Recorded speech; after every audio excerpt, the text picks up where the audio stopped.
This is an RNZ podcast. Kia ora and welcome to the Kim Hill Collection. Sian Davey is a British photographer who came onto the show to talk about her new book of photography. It's called Martha. But sometimes you get an interview that is nominally about a thing, whether it's a movie or an album or a book or a paper or whatever. But it goes on to sort of outgrow the thing and become about everything that inspired the thing. It's about love and life and pain and insecurity and joy, all wrapped up in this beautiful, spontaneous kind of clarity. And I think this is one of those interviews. Hope you enjoy it. Teenage life is pretty much a mystery, really. The posed selfies usually show what teenagers want to display, but the secret life of adolescence tends to remain just that to most parents. But Sian Davey's 16-year-old stepdaughter Martha gave her permission to photograph her and her friends in very candid ways. And the result is a book of photographs called Martha.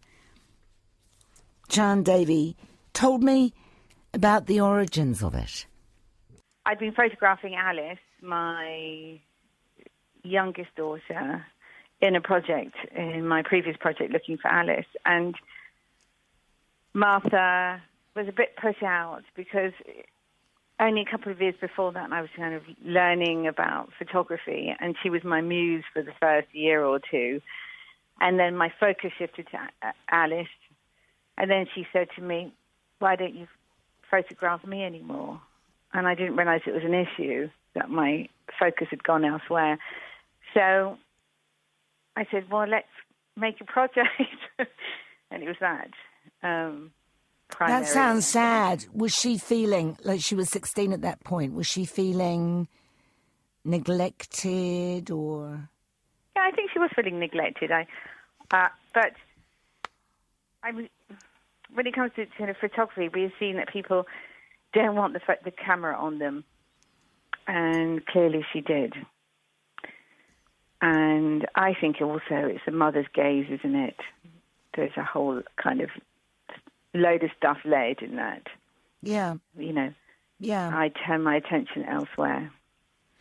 There's that. And also the idea that maybe she thinks that you're the only person who can really see her. Yeah.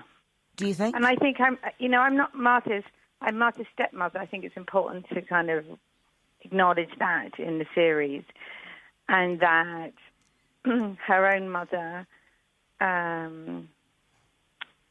has, mental health issues, but loved her so deeply, but actually couldn't take care of her in the way that she needed. So I assume that's an aspect of that role, I should say, from the age of 7. So she's experienced a huge loss somewhere. And then for me, the stepmother now turning away is problematic. It's difficult, isn't it? And so that's kind of what informed the series, I think. Yeah. Well, taking photographs of her doesn't automatically mean that you do an extraordinary series about an adolescent girl achieving womanhood. But that's what you've done. Did it just grow like Topsy? Yeah. I think, I'm now 53, and I got into photography in my mid-40s, and it was extraordinary. I just had so much passion, and I still do, for photography. It's like something switched on, and I just went. Had you never done it before? No.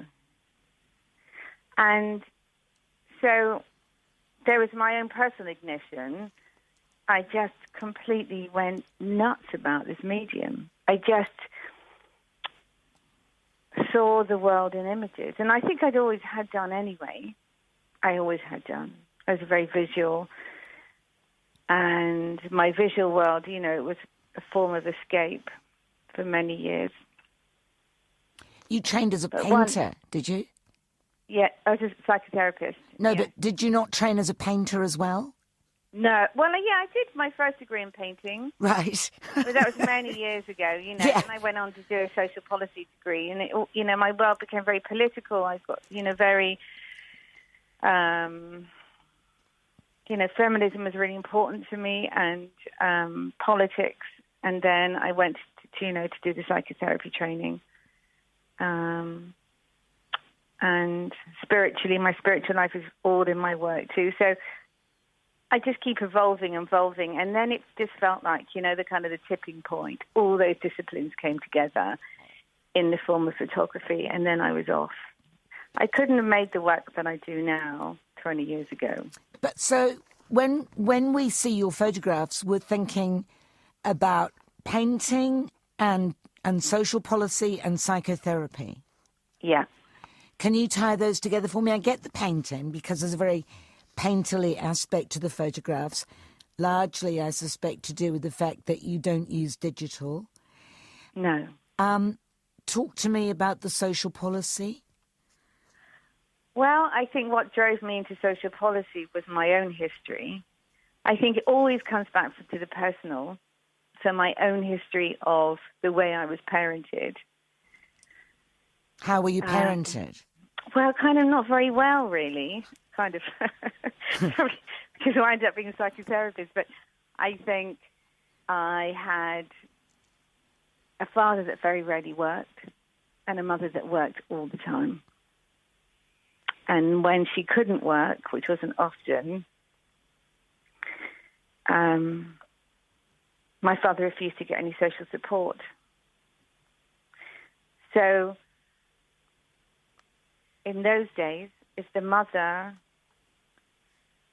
just couldn't claim benefits in those days. It had to be the father, and he just wouldn't. And so we were in absolute poverty. We were homeless at times. Anyway, it was very difficult. And I've been definitely through my 20s struggling with authority and politics and of the family. And so that drove me into studying social policy. I think one of your series of photographs were of the final days of your father's life. Yeah. Which they were, yeah. Must have been extraordinarily painful to do. I don't know, was it painful to do, or was it in some way a coming together with him? I think the whole period of time was painful. I'd looked after my father. My sister and my brother had left and walked away from my father at 18, and I didn't. I'm one of these people, I've got to make it work. I have to try and resolve something. And I think I realised I couldn't resolve anything with my father. And so, having spent most of my adult life somewhere taking care of him, he became increasingly more destructive as I was making that piece of work I did over a course of 2 days. Mm. And I just kind of, I just put my relationship with my father down and recognized I had to give up, which is a big deal for me, giving up. You can see in my kind of personality and in my life, I don't give up. What ailed your father? Why couldn't he or didn't he work? Well, there was long-term depression, but there's also, I think we have to look at the kind of that generation that they didn't reach out for help. No. And we have services available now. And obviously I know that as a psychotherapist, but he just didn't reach out, and he was proud, and he couldn't reach out emotionally. And I think somewhere he was probably on the spectrum too. So there are many reasons why that he didn't, and I don't really understand all those, but he didn't. What was your relationship with your mother like? Well, that wasn't great either. I think the context of our upbringing was very difficult. because there were very few resources in the family. My mother was really struggling, and it's very difficult for me. And she died. Actually, she died at 60 in the end from cancer. And I think she just wanted to go. And so I'm left with a lot of sadness around my mother. A huge amount of sadness that I wished I wished it'd been different. So this obviously goes to your relationship with Martha, does it? Yeah, of course. That's it does, yeah. That's why the photos seem so freighted, is it? Yeah, absolutely. And once I'd left home, I very rarely saw my mother. Actually, again, I saw her only on a handful of occasions, and it caused my mother so much sadness, and I had no idea. She's a very authoritarian woman, and very quite punishing. I'm older than you, but I suspect our parents were pretty much contemporaries, and I can't tell you how similar it all sounds. Really? Yeah. And they never talked about it, and they would never admit weakness, and they never asked for help. No. I know. Yeah. So then it's generational. Yeah. So you became a psychotherapist. Yeah. Which is, it's too obvious for words, really. So you were trying to fix yourself, and you were trying to fix other people. Yeah. And how did that work out for you?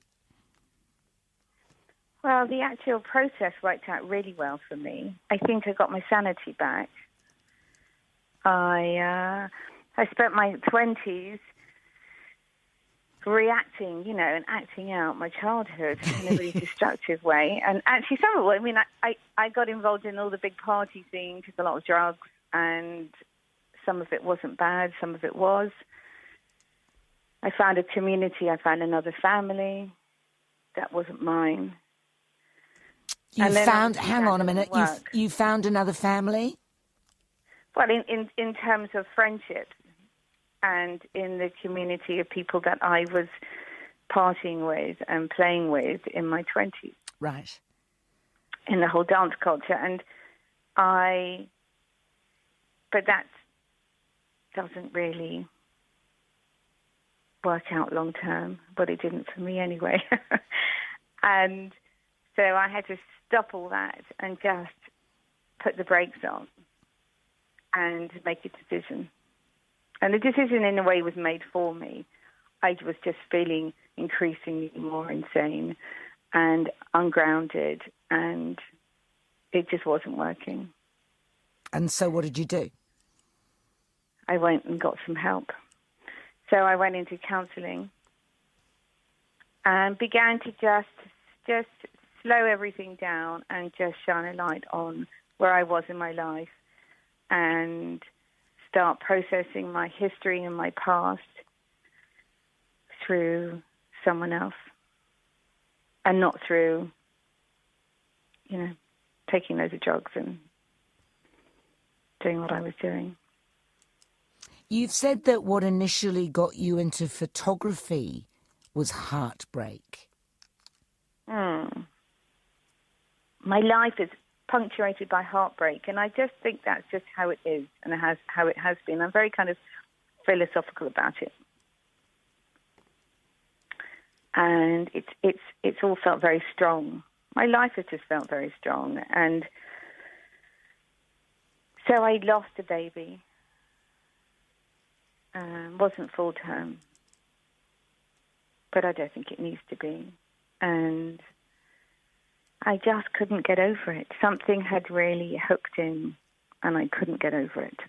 Was that to be your first child? No, that would have been my third child. Right. And I went to see this exhibition, actually, in London. It was the Louise Bourgeois retrospective at the Tate. And because of the way that Louise Bourgeois works, I mean, she just puts her cards on the table. And there was a kind of compulsion or a need somehow to process her life through her work. And I left that exhibition, and I just sat outside, and I just sobbed about this baby that I'd lost. Something had just touched me so deeply. And I said to my partner at the time, I'm going to start. I remember saying, I'm just going to have to start making work. And I just said, I think it's going to be photography. I mean, it was like that. I think it's going to be photography. And then I left there, and I think I picked up the camera soon after. And what was the first photographic work that you did? The one with my father. Good Lord. It's like throwing yourself into the deep end. So those are the first pictures I took. And I realised just the magic of photography, that the details and what happened in that picture somehow was a distillation of my whole relationship with my father in 5 images. I mean, I can read that, and I don't expect everybody will have their own perception of what the picture means to them. But for me, I can see everything in 5 pictures, and that blew me away. Completely blew me away, and then I ran with that. By saying that you can see your whole relationship with your father in those 5 pictures, do you mean you can see who he is, or are you in the photos as well? Yeah, I am. Our whole relationship and lives together are in those photos, and what happened to my father and what he became are all in those photos. Yeah. And I can see references that just appear. Shall I describe it to you? Yes, please. So in the last picture, he's in hospital, and he's covering his face. And he did say to me, "Don't photograph me." And then I just did anyway.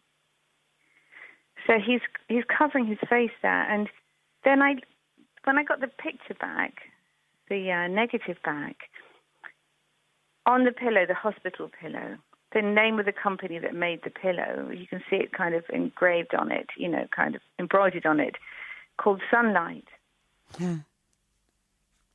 And then he looks like he's trying to protect himself from the light. He's got shielding his eyes with his hands.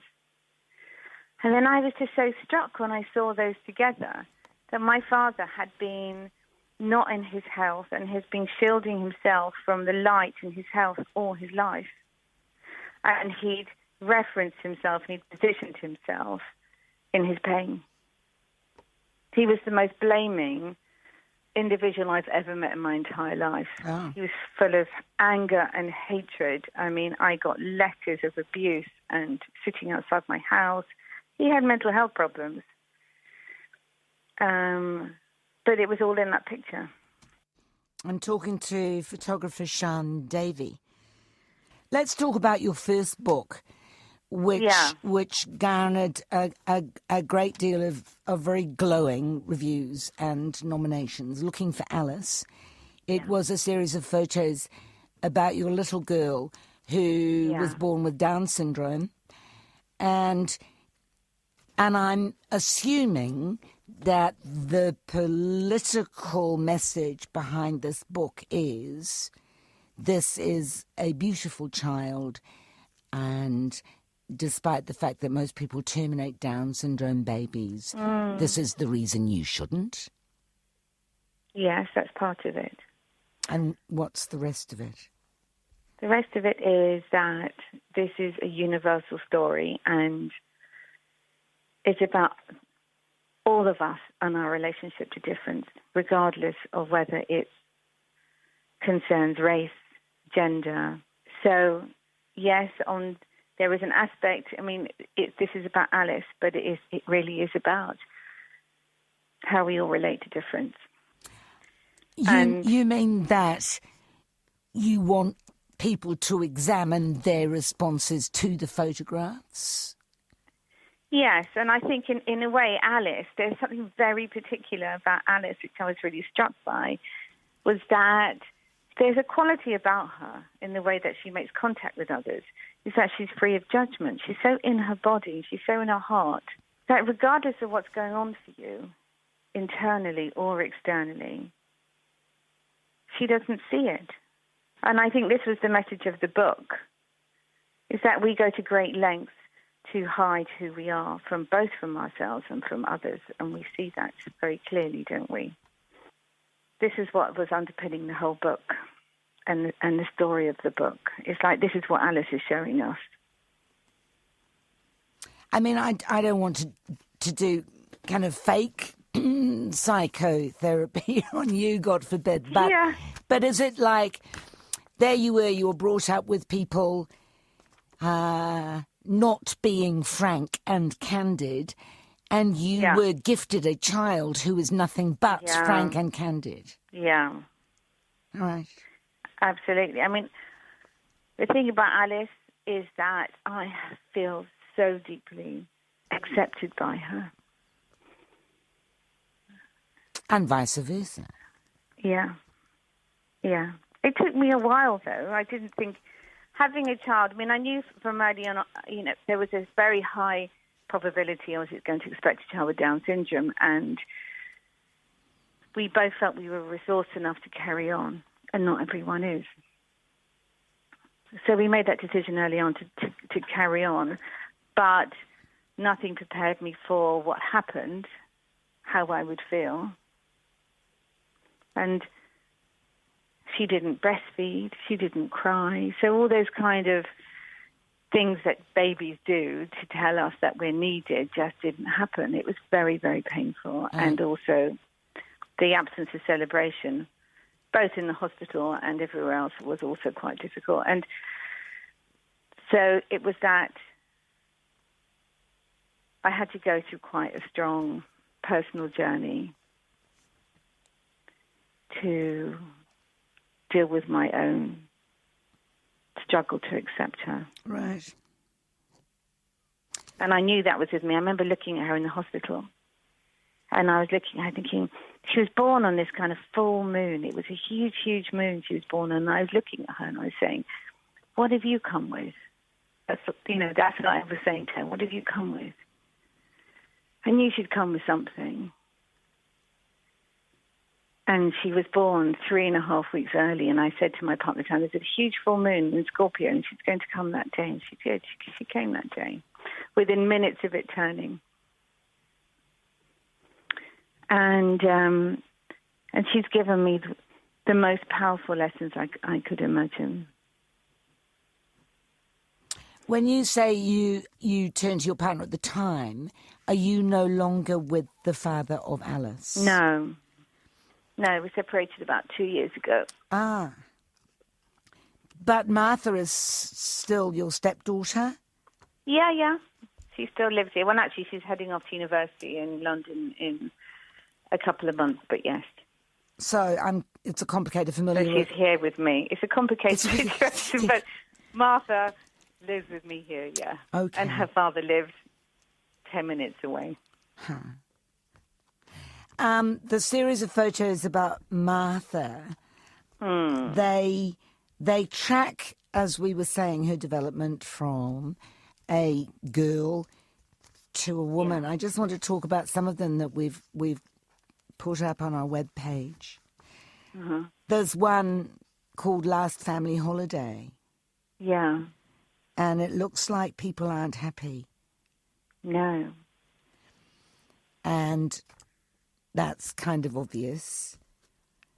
And the last family holiday, does that mean it's the last time that the family are all together to go on holiday because life takes them off in different places, or it's the last family holiday because it's the last time the family is together, full stop? It's the last time we were together. And there was a dual meaning. But you didn't know that when you took the photo, right? No, I didn't. Wow. At all, no.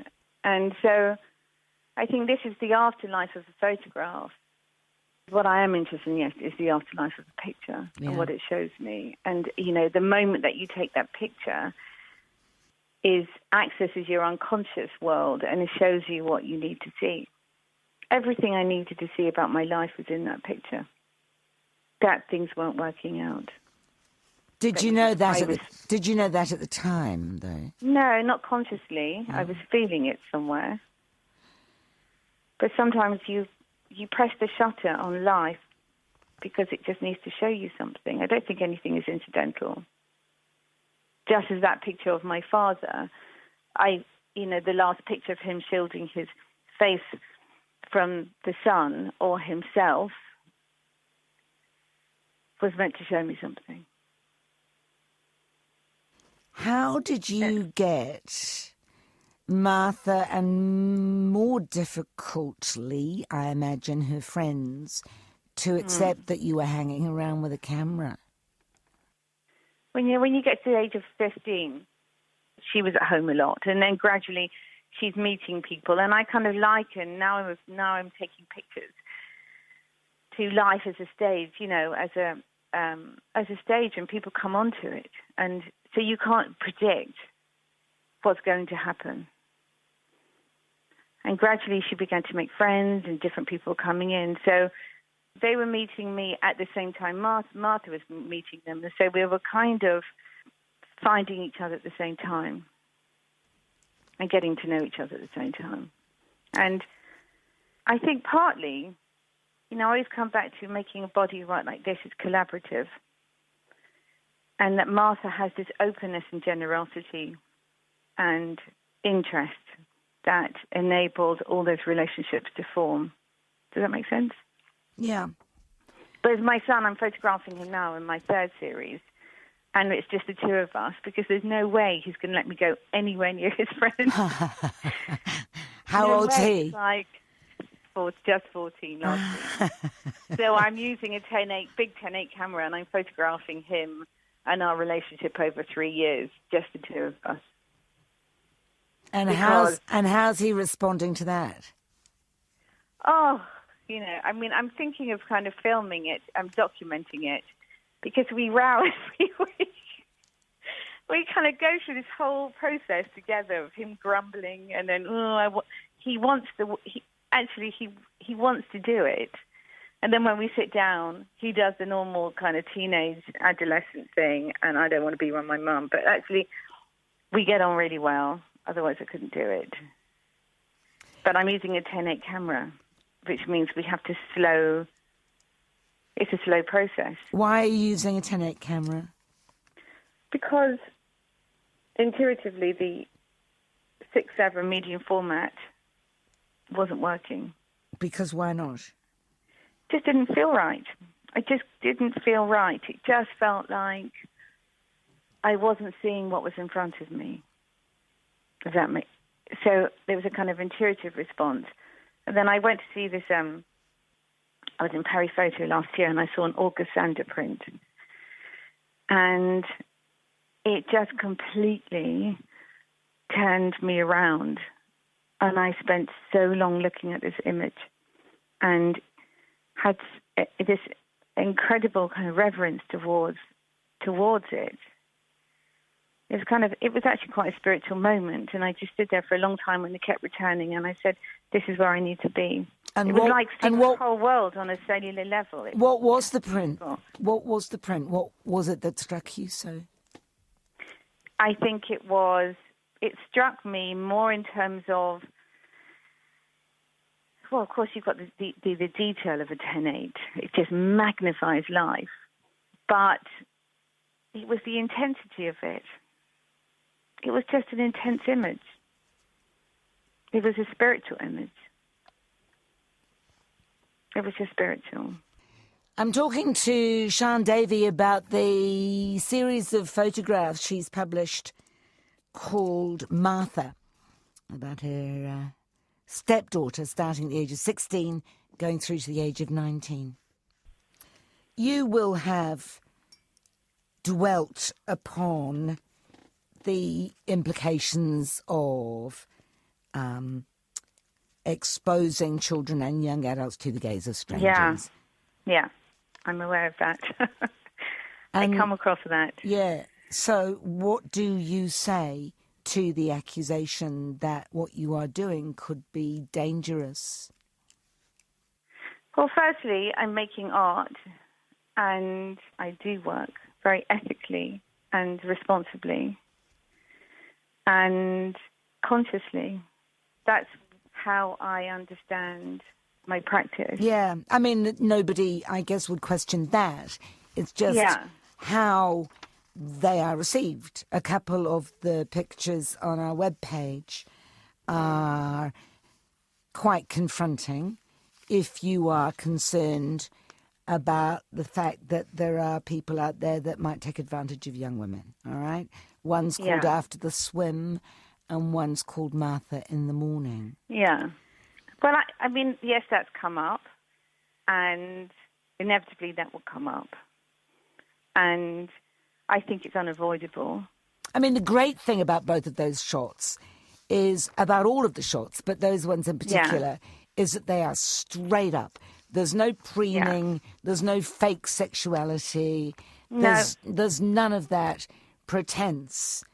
And what it is what it is. But you obviously can't control how it's received by some freak there will always be people that will sexualize images, always.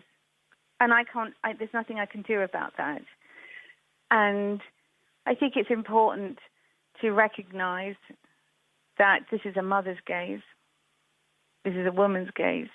I think it's also important to recognize in these images, they don't have to behave sexually in front of me, and they're clearly not. They've all been for a swim, and they've just climbed out the water in late spring. And they're all shapes and sizes. I think this says so much about young women, about young women being who they are and not having to perform. And I think I've had a very strong, and I still do, I'm very, very anti-pornography. I belonged to the campaign against pornography for many years. I will not have it in my house, and I educate my children not to use it because of the abuse against women. 87% of the images in pornography are abuse and violence against women. And so that's really in my work, working with these girls, about really holding them in a healthier light about who they are and allowing them to be who they are as a photographer. The photograph of Martha in the Morning, was that fairly late on in the series? Yes. Because she looks like she looks like a grown-up all of a sudden. Yeah. Hey. And I think that was the shift that you see when you walk alongside someone. And it's such a specific window that I was shot the series in over 2 years. And they're developing so fast. And I think it's one of the most, really, the most, in terms of developmental shifts, the most intense and strongest, isn't it? As we go through puberty and come out the other end. And she'd recently formed a relationship with her boyfriend, who she's still with 2 years later. Is that the bloke in Martha's first love photograph I saw? Yeah, that's the one. Oh, nice. Good. And so she's still with him. And so you can just see it in her body, just this kind of sense of ease and kind of surliness and pissed offness that I'm still photographing her. But also resignation. Like, what is it now? That's it. It's like, oh God, and I'm saying, can you just, Martha, she's in the kitchen, and I've always got my camera on the work surface somewhere, and I'm just saying, and the lights, I've got I'm in a kind of dark cottage, so I just hold the camera, can I just take one more picture? It's like, oh God. Do you wish somebody had taken photos of you at that stage of your life? Like that? No. Because? I think my visual memory is enough. I don't think I really want to Go have back any there. more than that.